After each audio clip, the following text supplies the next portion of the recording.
Anjali bag वगैरे घेऊन घर सोडून चाललेली असते तेव्हाच राकेशही अंजलीला समजावून पाहत असतो.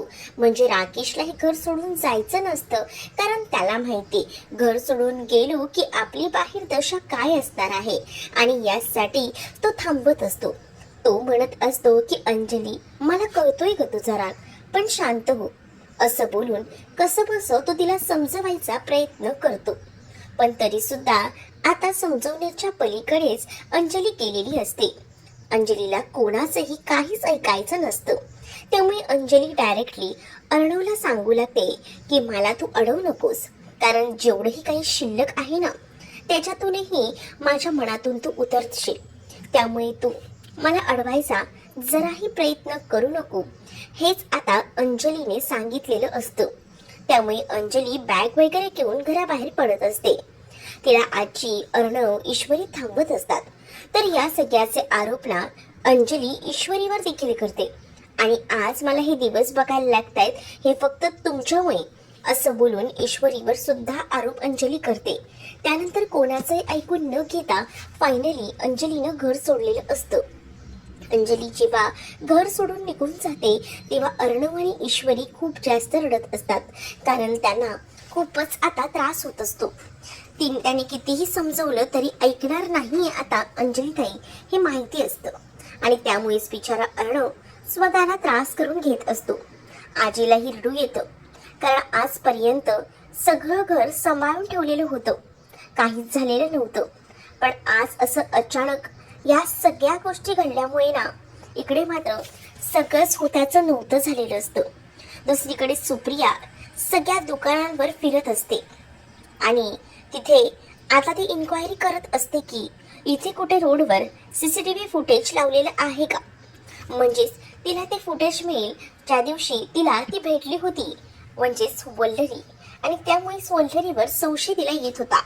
म्हणूनच तिकडे जेवढी दुकानं आहेत ना त्या सगळ्या दुकानांमध्ये ती चौकशी करत होती. तेवढ्यातच लांबूनच मामांना समोर सुप्रिया दिसते आणि मामा म्हणतात की त्या सुप्रिया वहिनी, अरे चा, आता त्यांना ना आपण मस्त लिफ्ट देऊया, त्यांना घरापर्यंत सोडूया. त्यावर आता वल्लरी भडकते आणि म्हणते की आता तुम्ही त्यांना घरापर्यंत सोडणार आहात का, मग मला इथेच उतरवा, नाहीतर मी स्वतः गाडीतून उडी मारते, असं देखील आता ती म्हणू लागते. त्यावर मामा म्हणतात की दाखव ना गाडीतून उडी तू कशी मारतेस, प्रत्येक वेळेला फक्त भडकायचं आणि दुसऱ्याला भडकवायचं एवढंच माहिती आहे तुला, मग आता मलाही दाखव की कशी उडी मारतेस ते. बघा माझ्या सोबत आहे ना उगाच चॅलेंज लावू नका, मी उडी मारली तर लक्षात ठेवा, असंही आता म्हटलं जातं. पण तरी सुद्धा आता मी सुप्रिया वहिनींना आपल्या गाडीत बसवणारच आहे, लिफ्ट देणारच आहे, असं देखील सांगितलं जातं. आणि जेव्हा या सगळ्या गोष्टी बोलल्या जातात मात्र वल्लरी घाबरते, कारण वल्लरीला माहिती आहे की सुप्रिया जर आपल्या समोर आली तर आपलं काही खरं नाही. आपण एवढ्या वर्षी जे काही सत्य लपवून ठेवले ते समोर येईल. आणि म्हणूनच ती म्हणत असते की काही गरज नाहीये. तर मामा म्हणतात की अगं तसंही तू त्यांना भेटलीस कुठे, जरा भेटून घे, म्हणजे तुझी ओळख होईल त्यांच्यासोबत. तुला माहिती नाहीये त्या कशा आहेत. अगं आता आपल्या विहीनबाई होणार आहेत त्या, मग मी तर त्यांना आता गाडीत बसवणारच आहे. पण इकडे वल्लरी ऐकत नसते. वल्लरी म्हणत असते लक्षात ठेवा, हा गाडीत बसवलात तर माझ्याहून वाईट कोणीही नसेल, असं देखील वल्लरीचं आता सुरू होतं. पण आता अगदीच गाडी घेऊन तिथे मामा पोचणार तेवढ्यातच ना फोन आलेला असतो. फोन आल्यामुळे आकाश सांगू लागतो की बाबा कुठे आहात, लवकर घरी या, प्रॉब्लेम झाला आहे. मामा युटर्न मारून लगेच गाडी घराकडे घेऊन जातात. आणि मग हे काही सुप्रियानं पाहिलेलं असतं. सुप्रिया विचार करते की हे तर आकाशचे बाबा होते ना, काय झालं, हे असे गाडी घेऊन का गेले पुन्हा एकदा, काय घडलं असेल असे विचार ना मनामध्ये येऊ लागतात. आणि त्याच वेळेला इकडे मात्र इथे मामा वल्लरी हे दोघही जण जायला निघालेले असतात. मग जेव्हा हा सगळा प्रसंग घडत असतो तेव्हा मात्र स्वतःलाच त्या गाडीमध्येच झोपवून घेतलेलं असतं या वल्लरीनं, जेणेकरून टर्न मारताना का होईना त्या सुप्रियानं बघायला नको, हाच उद्दिष्ट असतो या वल्लरीचा. दुसरीकडे आता अर्णव आपल्या रूममध्ये गेलेला असतो आणि रूममध्ये जाऊन एकटक आपल्या आईच्या फोटोकडे बघत असतो आणि आपल्या आईशी बोलत असतो. आपल्या आईला तो सांगत असतो की आई, खरंच ग, मी कुठेतरी कमी पडलो. मला कळतंय माझे संस्कार आणि ह्या सगळ्या गोष्टी, म्हणजेच तू माझ्यावर जबाबदारी दिली असशील की बहिणीला नीट सांभाळून घ्यायचं, सगळ्या काही गोष्टी हँडल करायच्या, पण नाही, मला त्या जमल्या नाही. खरंच आई, सॉरी. आणि असं बोलून आता खूप जास्त अर्णव रडत असतो. अर्णव जेव्हा रडतो ना, तेव्हा मात्र आता ईश्वरी त्याला सावरत असते. ईश्वरी अर्णवला म्हणत असते की अर्णव सर, प्लीज स्वतःला त्रास करून घेऊ नका. स्वतःला त्रास करून घ्याल तर या सगळ्याचा जास्त पुढे त्रास होऊ शकतो. ईश्वरी आता अर्णवला सांगत असते. ईश्वरी जेव्हा अर्णवला या सगळ्याबद्दल सांगते ना, तेव्हा मात्र आता अर्णव एकदमच चकित झालेला असतो. अर्णवला कळत नसतं की या सगळ्या परिस्थितीत काय करावं आणि काय नाही ते. त्यामुळे अर्णव आईचा फोटो घेऊन रडत बसलेला असतो. ईश्वरी अर्णवला म्हणत असते की अंजली ताई लवकरच घरी येतील, आपण त्यांना घरी घेऊन येऊया. मग तर झालं ना, पण नका इतका त्रास करून घेऊ असंही म्हटलं जातं. जेव्हा एवढ्या सगळ्या गोष्टी सांगितल्या जातात तेव्हा आता इकडे असणारी ईश्वरी अर्णवला म्हणत असते की जे काही झालंय अर्णव सर, ते माझ्यामुळेच झालंय, मला कळतंय. मग अर्णवला ती हळूच सावरतही असते, कारण अर्णवला आता कोणत्याच मनस्थितीत नसतो, कारण त्याला खूप जास्त त्रास होत असतो आणि तो त्रास ईश्वरीला सहन होत नसतो, कारण तिला कळत असतं की जे काही झालेलं आहे ते एकदमच भयंकर असं झालेलं आहे. दुसरीकडे घर सोडून गेलेली अंजली आणि राकेश हे रस्त्यावर चालत असतात आणि त्यावेळेला सुद्धा मनामध्ये हाच विचार येत असतो की काय करावं. अंजलीला राकेश म्हणत असतो की आपण घरी जायचं का, पण अंजली त्याला सरळ सरळ नकार देते आणि म्हणत असते की नाही, मला कुठेही यायचं नाहीये. मी तुम्हाला म्हटलंय मी पुन्हा घरी येणार नाही. त्यापेक्षा आपण एक काम करूया, तुमचा एखादा वकील मित्र असेल ना, त्याच्याकडे 2-4 दिवस राहूया, मग आपण आपली सोय करूया, असं काहीतरी करूया, असं देखील आता ती म्हणत असते. पण दुसरीकडे हा राकेश मनातल्या मनात म्हणत असतो की माझे कोणते वकील मित्र आणि कसलं काय, माझे मित्र तर सगळे गुंडच आहेत आणि हिला एखाद्याकडे तरी घेऊन गेलो ना, परत माझ्याबद्दल काहीतरी बोलायचे आणि मग झाला सत्यानाश, सगळंच पाण्यात गेलं, असंही आता राकेश विचार करत असतो. दुसरीकडे राकेश पुन्हा एकदा तिला म्हणतो की बघ ना, तू विचार कर, म्हणजे कसं आपण आहे ना घरी जाऊया, तुझा हा त्रास आहे ना मला बघवत नाहीये, कारण तू आता 2 जीवांची आहेस, तुला 8वा महिना सुरू आहे, म्हणून सांगतोय ग बायको, ऐक ना. पण नाही, जिथे तुमचा अपमान केला जातो ना, तिथे मी जराही थांबणार नाही, म्हणजे नाहीये. मग आपण हॉटेलमध्ये जाऊया, जर कुठे सोय होणार नसेल तर. हॉटेलमध्ये नको, त्यापेक्षा ना आपण आहे ना एखादी रूम भाड्याने बघूया. इथे पुढे ना काही बिल्डिंग आहेत, मी तिथे जाऊन बघतो की कुठे भाड्याने घर वगैरे भेटते का, मग तर झालं. असाही विचार ना आता तो करतो आणि तिला म्हणतो की इथेच आडोशाला बसून राहा. अंजली म्हणत असते की लवकर या, हा मी इथेच बसून राहते, पण तुमची वाट बघते, लवकर घर बघा आणि या. मग अंजलीला आता राकेश एका स्पॉटवर बसवतो, तिथे थोडीफार बसण्याची जागाही असते. मग तिथे आता जेव्हा तो तिला बसायला सांगतो तेव्हा स्वतः तर निघून जातो, पण अंजली एकटीच तिथेच आता बसलेली असते. अंजलीला त्रास होत असतो, कारण वर खूप जास्त ऊन असतं आणि त्यात हा सगळा प्रसंग घडत असतो. या सगळ्या गोष्टींमुळे ना आता भयंकर असा त्रास बिचारी एकटीला होत असतो. या राकेशला त्याचा ना काहीच फरक पडत नसतो. राकेश जो आहे तो मात्र हसत असतो आणि तो म्हणत असतो की फायनली मला जे हवंय ना तसं होतंय, पण काय करणार, या बायकोला समजत पण नाहीये, इथे माझ्या खिशात 1 रुपया नाहीये आणि हिला हॉटेलमध्ये राहायला जायचंय. काय बोलावं या बायकोला ना, खरंच काही कळत नाहीये बाबा, असंही आता तो म्हणत असतो. जेव्हा हे सगळं काही तो बोलतो ना, तेव्हा मात्र आता इकडे बिचारी अंजली उन्हातान्हात एकटी बसलेली असते. तिला आता कळत नसतं की काय करावं. ऊन अगदीच डोक्यावर येत असतं, अगदीच चक्कर आल्यासारखं तिला होत असतं, पण तरी सुद्धा बिचारी सगळ्या काही गोष्टी सहन करत असते. जेव्हा तिला हा त्रास होतो ना, तेव्हा मात्र आता तिला पोटातही थोडंफार दुखत होतं, कारण तिच्या चेहऱ्यावर ना ते स्पष्ट दिसत होतं. पण या राजेशला म्हणजेच राकेशला काहीच पडलेलं नसतं. तो मस्तपैकी बसून भूक लागली आहे म्हणून खात असतो. त्याला त्याची प्रेग्नेंट बायको उन्हातानात फिरते का काय करते याचा काहीच संबंध नसतो. त्याला आता फक्त स्वतःचं पोट भरायचं असतं.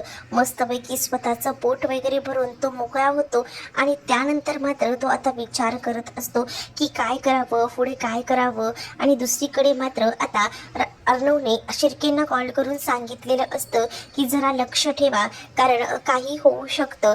ताई जरा घर सोडून गेली आहे, पण आपली माणसं कामाला लावा, तिच्यावर लक्ष ठेवा, असंही आता अर्णव हा सांगत असतो. अर्णव जेव्हा या सगळ्या गोष्टी सांगतो ना, तेव्हा मात्र आता शिर्के जे आहेत ते कामाला लागतात. पण दुसरीकडे ईश्वरी अर्णवला म्हणत असते की अर्णव सर सॉरी. त्यावर अर्णव म्हणतो की तू मला का सॉरी म्हणतेस, तर आता हे सगळं काही माझ्यामुळेच होतंय ना, म्हणूनच मी सॉरी म्हणते. पण वॉट, तुझ्यामुळे काय होतंय मला काहीच कळलं नाही. त्यावर ईश्वरी म्हणते की अर्णव सर बघा ना, आज जे काही होतंय ते सगळं माझ्यामुळेच तर होतंय. म्हणजेच शलाकाताईंच्या त्या केस संदर्भात जर आपण त्या गावाला गेलोच नसतो तर एवढा सगळा प्रसंग घडलाच नसता, आणि त्यामुळेच ना मला त्रास होतोय.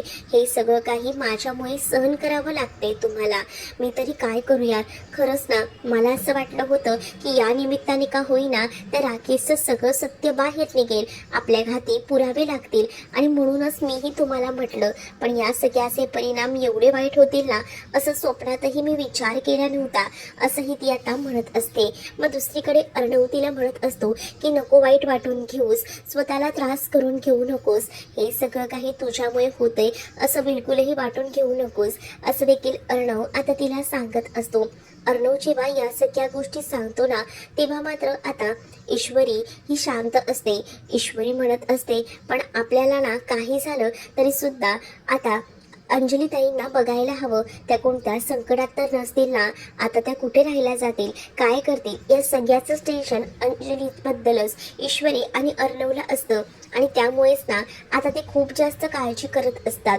तर दुसरीकडे आता राकेशची मॅगी वगैरे खाऊन झालेली असते, त्याचं स्वतःचं पोट भरलेलं असतं. अक्षरशः 120 रुपये त्याचे झालेले असतात, त्याच्या पाकिटात फक्त 150 रुपये असतात, आणि 120 रुपये देतो तो. आणि त्यानंतर तो म्हणतो की या 20 रुपयात काय येऊ शकतं, तर तो म्हणतो की वडापाव आहे, देऊ का.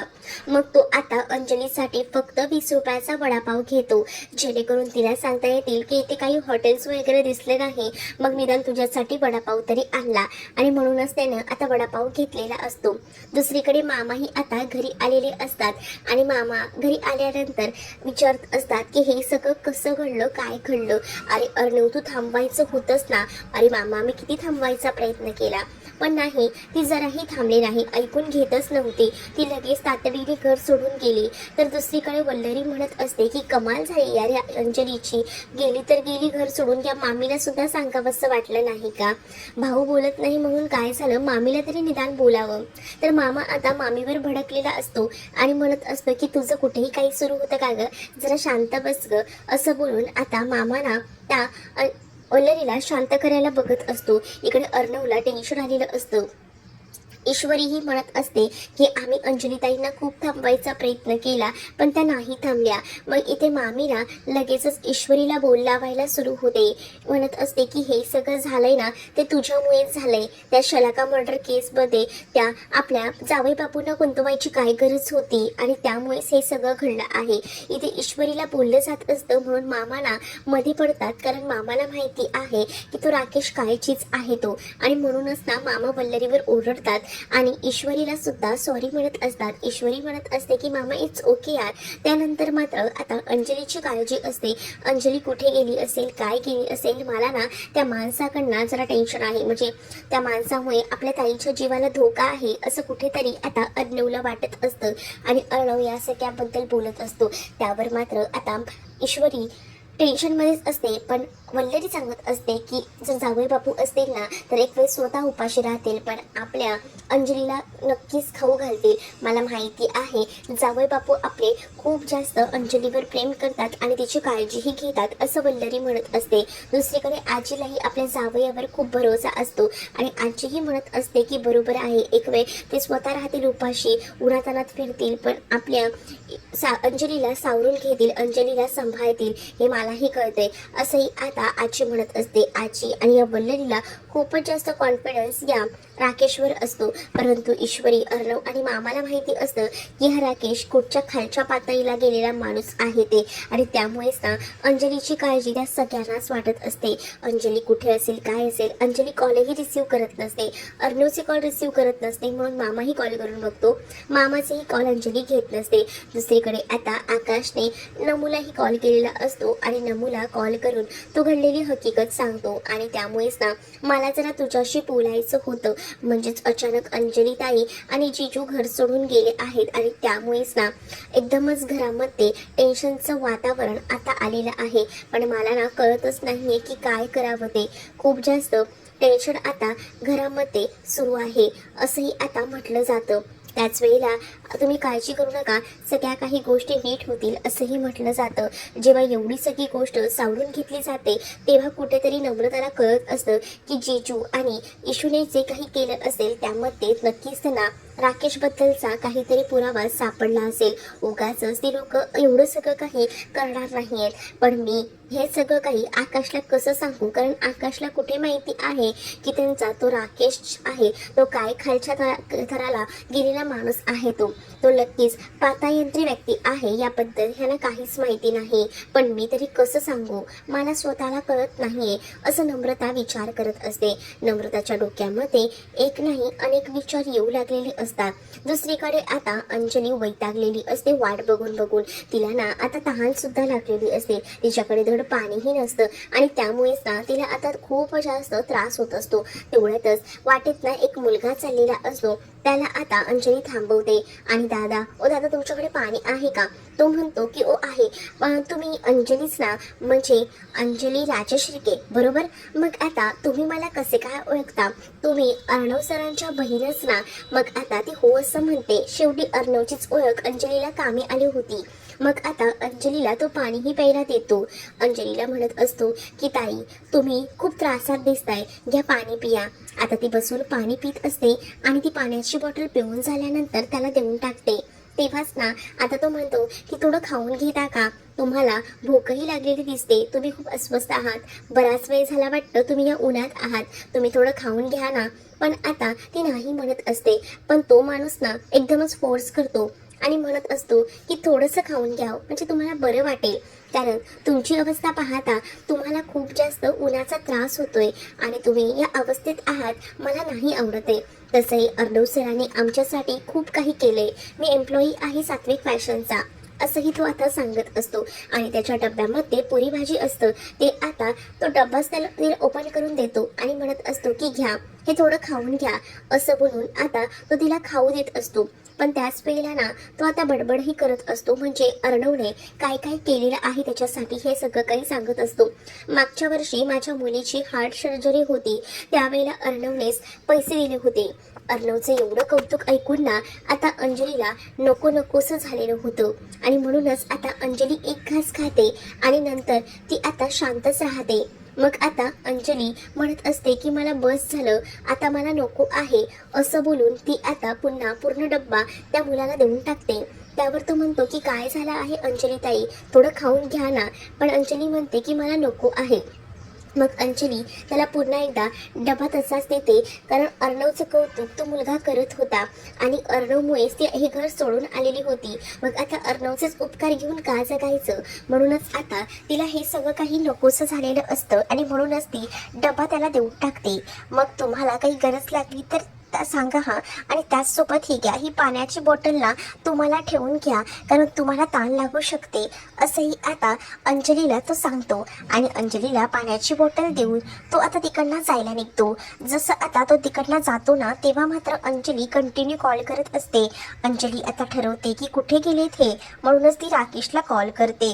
इकडे राकेश म्हणत असतो की बघतो आता काय म्हणतायत महाराणी, एकतर एवढी एसीचं घर सोडून आल्यात, जरा उन्हात बाहेर तडफडू दे तेव्हा समजेल एसीच्या घराची किंमत, असंही आता हा राकेश म्हणत असतो. त्याच वेळेला तो आता म्हणतो की हो हो येतोय ग, येतोय बायको, इथेच आलो होतो. अगं तुला भूकही लागली असेल ना, म्हणून खायला काही भेटते का बघत होतो, पण इथे जवळ ना काहीच आसपास भेटत नाहीये, म्हणून मग मी तुला म्हटलं की निदान वडापाव तरी घेऊन जाऊया, कारण तुला खूप भूक लागली असेल. बरोबर ना बायको, थांब मी आलोच, हा थोडा वेळ थांब, येतोय. असं बोलून आता तो तिला कसं बसं टाळत असतो. आणि या सगळ्या गोष्टी ना या मूर्ख अंजलीला काहीच कळत नसतात की तो काय करतोय आणि काय नाही ते. आणि त्यामुळेच ना हे सगळं काही घडत असतं. अंजली त्याला म्हणते की लवकर या, कारण ना मला त्रास होतोय इथे उन्हात बसून, प्लीज हा लवकर या, असं ती आता बोलत असते. आणि मग त्यावेळेला तो म्हणतो की हो हो येतोच आहे मी, आणि असं बोलून आता तो फोन ठेवतो.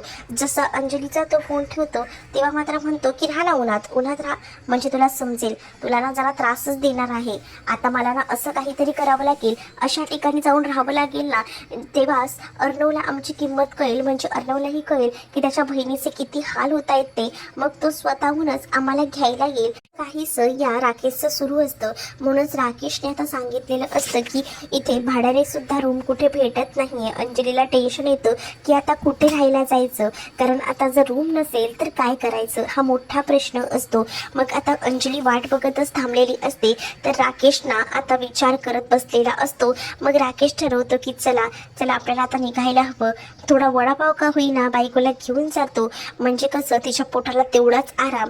पण बघू तुला उन्हातानात कसा फिरवतो तो बघ, म्हणजे तू मला घरी घेऊन जाशील, असंही आता तो म्हणत असतो. त्याने आता अंजलीला सुद्धा म्हटलेलं असतं की आपण घरी जाऊया, पण अंजली आपल्या मतावर ठाम असते, ती घरी जायला तयार नसते.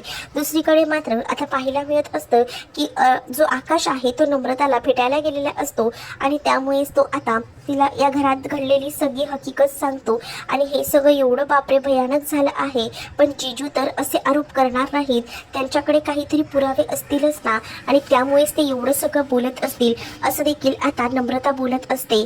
मग आकाश म्हणतो की मलाही कळत नाहीये की नेमके पुरावे अर्णवकडे काय आहेत, पण जे काही झालंय ना ते एकदमच भयानक घडलंय, आणि त्यामुळेच ना हा सगळा प्रकार झालेला आहे. कळत नाहीये मला की काय करावं ते, आणि त्यामुळेच ना आता टेन्शन आलंय की अंजली ताई तर घर सोडून गेली आहे. अंजली घर सोडून गेली ही गोष्ट आता इकडे मात्र नमूलाही कळलेली असते, आणि मागेच त्यांच्या ना आता सुप्रिया उभी असते, आणि सुप्रिया सुद्धा हे सगळं ऐकते, आणि तिलाही धक्काच बसतो की बापरे हे सगळं काय घडलं आहे, भयानकच सगळ्या काही गोष्टी घडल्या आहेत, काय करावं हे काही सुधरत नसतं. पण दुसरीकडे मात्र आता नम्रता विचार करत असते की ह्याला मी काही सांगू का की नको सांगू, पण सांगायला गेलं तर कसं होईल, असाही विचार ना मनामध्ये येत असतो. पण नको, जर सांगितलं तर पुन्हा काहीतरी वाद होतील, आणि या सगळा विचार कुठच्या कुठे जाईल, म्हणूनच ती स्वतःला थांबवत असते. पण ती म्हणत असते की नक्कीच ना अर्णव सर जे काही करतायत ते योग्यच करतायत, मलाही माहिती आहे की चुकीचं तर काहीच नाहीये, पण थोडीशी ना शंका येते, कळत नाहीये, असंही आता म्हटलं जात असतं.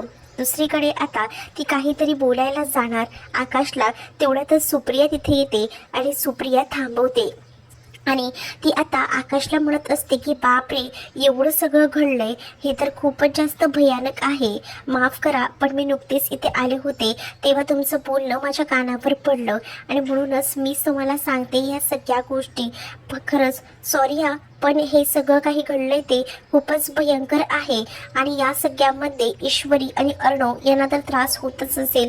हो हो, त्यांना खूप जास्त त्रास होतोय, कारण ते सगळ्या काही परिस्थितीतून ते एकटेच झगडतायत, आणि त्यामुळेच ना मी इथे विचार केला की नम्रताशी थोडं बोलून घ्यावं, निदान काही मार्ग निघतोय का बघूया, म्हणूनच मी आलो होतो, असं देखील आता आकाश सांगत असतो. आणि नम्रता आता नम्रताला सांगण्या वाचूनच अडवलेलं असतं, कारण नम्रता काहीतरी राकेश बद्दल सांगून टाकेल, आणि पुन्हा मग या सगळ्यामुळे घरात वाद होतील, काहीतरी विचार होतील, त्यापेक्षा नकोच आपण काही बोलायला, असाच विचार ना आता इथे असणारी ही सुप्रिया करते, आणि म्हणूनच सुप्रिया मध्ये पडतच बोलत असते. जेव्हा सुप्रिया मध्ये पडून बोलते ना तेव्हा मात्र आता ती सांगू लागते की एकंदरीत तुम्हाला सांगू का की जे आता मी पाहते त्यावरून मला असं वाटतंय की आपण ना थोडं का होईना थांबायला हवं, म्हणजे मी सध्या ना भेटू नका, बोलू नका, म्हणजे फोनवर बोला, पण असं भेटून जरा डिस्कशन करणं टाळा. कारण आता सध्या काही परिस्थिती आहे, तुम्हीही बघतातच आहात. उगाच ना विषयांतर नको. आणि म्हणूनच मी सगळं काही तुम्हाला सांगते. कारण बघा, आता जी काही परिस्थिती आहे ती तुमच्या समोर आहे आणि त्यामुळेच ना आता हे सगळं प्रकरण कुठच्या कुठे जाईल आणि आपल्याला हे प्रकरण थांबवायला पाहिजे. म्हणूनच मी तुम्हाला सांगते की आपण हे प्रकरण थोडा वेळ का होईना डायव्हर्ट करूया. आणि त्यामुळेच माझ्या डोक्यामध्ये ना विचार सुरू आहे की जरा थांबा, असंही आता म्हटलं जात असतं. एवढ्या सगळ्या गोष्टी जेव्हा आता बोलल्या जातात तेव्हा कुठे जाऊन आता आकाशही म्हणतो की ठीक आहे, नाही हे करत डिस्कस, मग आपण भेटूया नंतर. आणि असं बोलून ना आता तोही निरोप घेतो. दुसरीकडे मात्र आता पाहायला मिळत असतं की ईश्वरी अर्णवसाठी कॉफी घेऊन आलेली असते. अर्णवला ती कॉफी देत असते. अर्णव म्हणत असतो की नको नको मला, पण आता ईश्वरी त्याचं ऐकत नसते. ईश्वरी म्हणत असते घ्या थोडं. तेवढ्यातच ना आता तो मुलगा जो रस्त्यावर भेटलेला असतो ना अंजलीला, त्यानं आता कॉल केलेला असतो अर्णवला. आणि अर्णवला कॉल करून आता तो अंजली त्याला रस्त्यावर भेटली होती हे सांगत असतो. म्हणजेच आधी स्वतःची तो ओळख करून देतो आणि म्हणतो की मला ना तुम्हाला सांगायचं आहे, इथे तुमची ताई आहे ना रस्त्यावर बसली होती आणि ती जरा टेन्शनमध्ये दिसते. नक्कीच तिला मदतीची गरज आहे.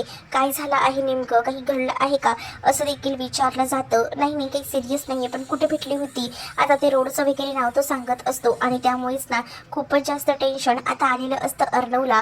अर्णव म्हणतो की ठीक आहे, पण ती एकटीच होती का. हो हो, त्या एकट्याच बसल्या होत्या. खूप जास्त ऊन होतं आणि त्यांना त्या उन्हाचा त्रासही होत होता, कारण त्यांच्या चेहऱ्यावर ना ते स्पष्ट दिसत होतं.